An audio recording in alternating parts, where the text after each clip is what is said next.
My name is Lonnie Ray Atkinson, and this is another installment of Unsafe.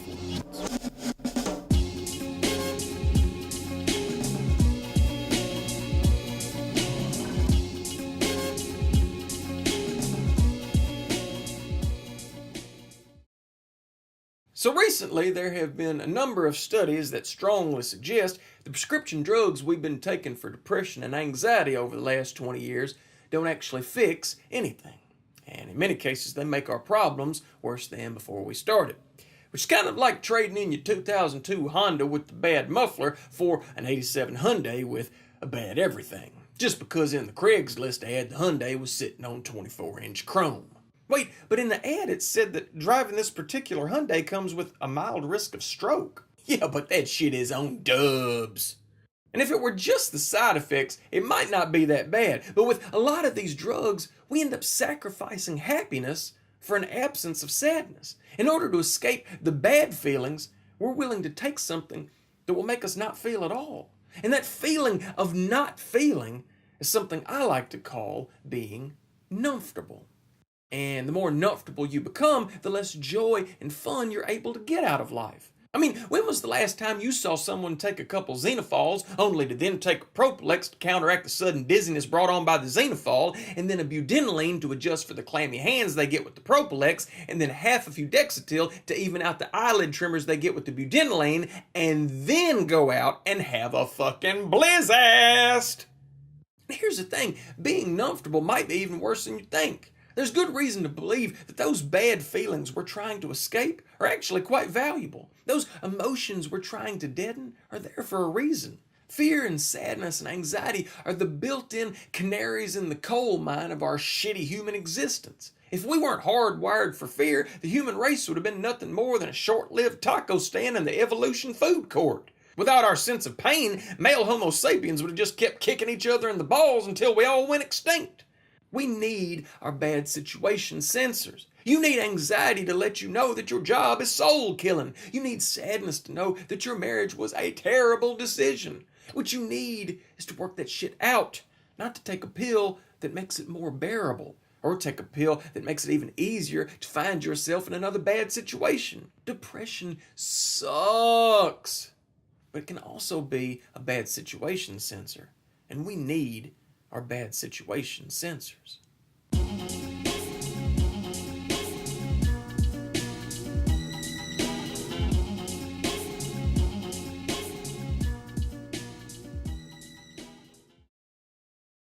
Now, whenever you talk like this, you get accused of not being sensitive to mental illness.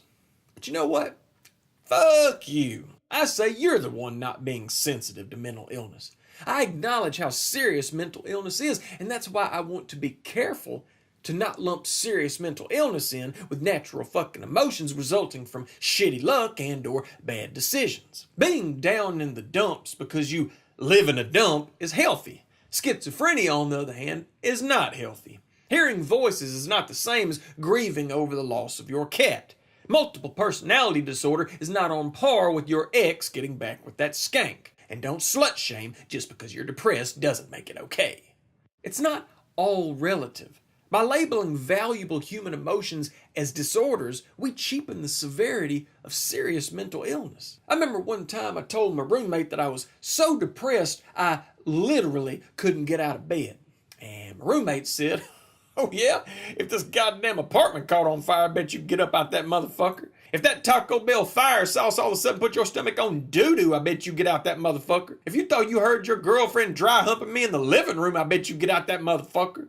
And even though my asshole roommate was technically right at the time, I'm not saying that it's always that easy or that everyone's situations are similar. I'm saying that I get that it's really, really hard sometimes. Sometimes the wounds are so old and so deep, you don't even know they're there. And it may take a long time to heal or to even find what the problem is. But believe me, your literal paralysis looks mighty fucking attractive to people who are literally paralyzed. As someone who has served his fair share of time in the prison that can be one's own mind, I'm not saying that depression is real. I'm saying there's a difference between can't get right and can't get well. Depression can be some serious shit, even if it's just temporary. But not all depressions are created equal. And no matter what your depression's root cause is, depression drugs are for fucking ever. Or at least they're intended to be.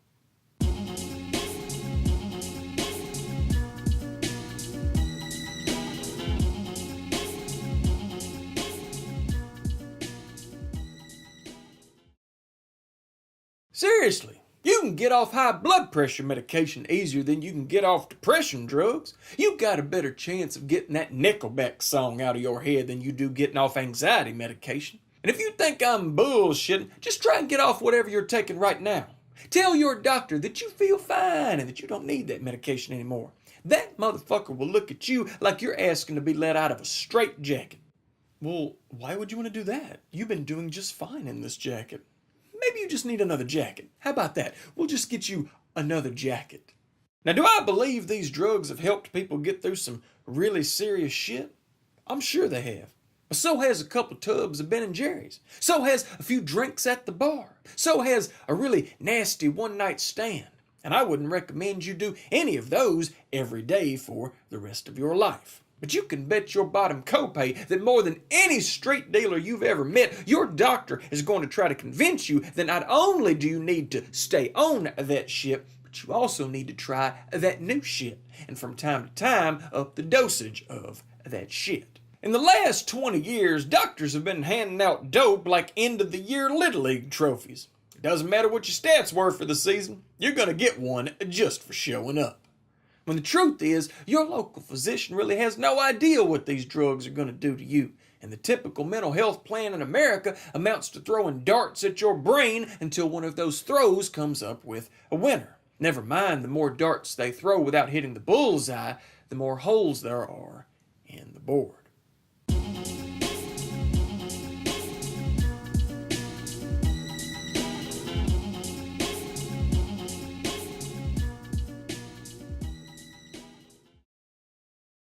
Remember the old joke where the doctor says, "So, what seems to be the problem?" And the patient says, "Well, doc, it hurts when I do this." And the doctor says, "Well, don't do that." Ba-doom-tsh. Well, whatever happened to that asshole? Where's that doctor when you need him? Nowadays, you go to the doctor and say, "Doc, it hurts when I live a lie." And instead of saying, "Well, don't live a lie," the doc says, "Well, let me start you off on 200 milligrams of who knows if this is going to work at all. And if you develop any side effects, I'll write you a script for. This just came out and I have no idea what it does, but the rep was smoking Hoxapril." We need the doctor from the old joke back. Why? Because sometimes you really do need to go in and tell someone, "It hurts when I do this." And sometimes you really need someone on the outside of your situation to say, "Don't do that." That's why therapy is so important. That's why talking to and connecting with people is so important. I mean, is anyone asking why are we more anxiety-ridden in this country than any other country? Why in the so-called greatest nation in the world we're so much more depressed? Did you ever stop to think that maybe it's because we should be? Maybe the soup is making us sick because the recipe calls for ingredients that make life taste like shit. Instead of peas, your soup has student loans. Instead of carrots, it has $2,000 deductibles. Instead of celery, it has declining wages and dead-end jobs. Instead of salt and pepper and parsley, it's seasoned with environmental toxins and hierarchical oppression. Instead of a nice, soothing broth, you're left with whatever Wall Street is trickling down into your bowl. Maybe we need different ingredients. Maybe we need a new recipe, one with more culture, more intimacy, more community, more diversity, more democracy. But even then, even if we can come up with a new recipe, it still won't mean that from time to time you won't get a little down or a lot down. Sometimes you need to talk. Sometimes you need to be held. Sometimes you need perspective. Sometimes you need comfort. Sometimes you need years and years of real help and patience and compassion to reestablish the connection you've lost. But rarely do you need a habit, especially one with possible side effects far worse than what you're already experiencing.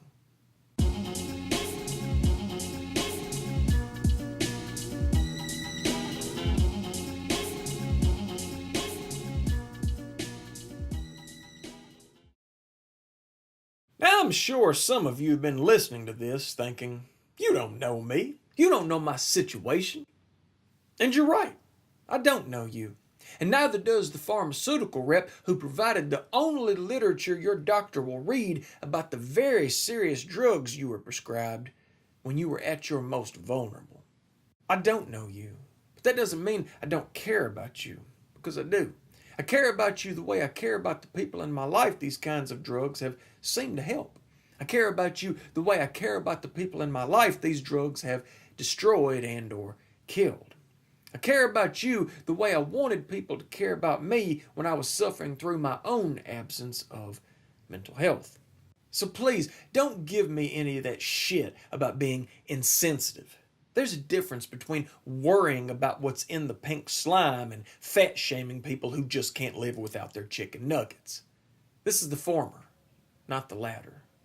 The point of this bit is not to make fun of you. The point of this bit is to shine a light on a mental health field who pretends to know way more about the brain/mind than they actually do, and whose most notable trend/achievement over the last 2 decades has been to make more and more of us okay with being numbfortable for the rest of our lives. The truth is that when tested against side effect exhibiting placebos, SSRIs don't make us any better. Pharmaceutical companies are no more the authority on mental health than Mayor McCheese is the authority on nutrition. Yet the same way that foreign policy is shaped by the military-industrial complex, psychiatric norms have been molded in the image of pharmaceutical profits. Maybe instead of the first answer always being to pump our shit full of artificial brain rot, maybe that R&D money would be better spent exploring more creative methods of therapy and better ways of communicating and working with folks whose lives have become heavier than what they saw coming.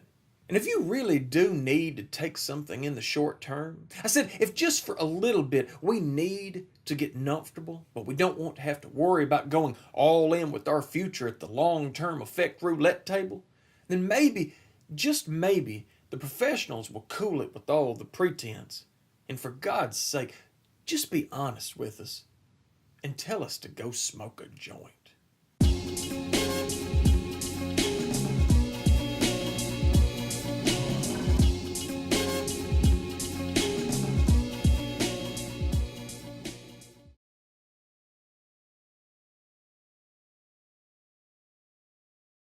If you dig what I'm doing and you would like to help me keep on doing it, you got 2 options. You can share this video with others and or click below the video to show me some love. Either one is greatly appreciated.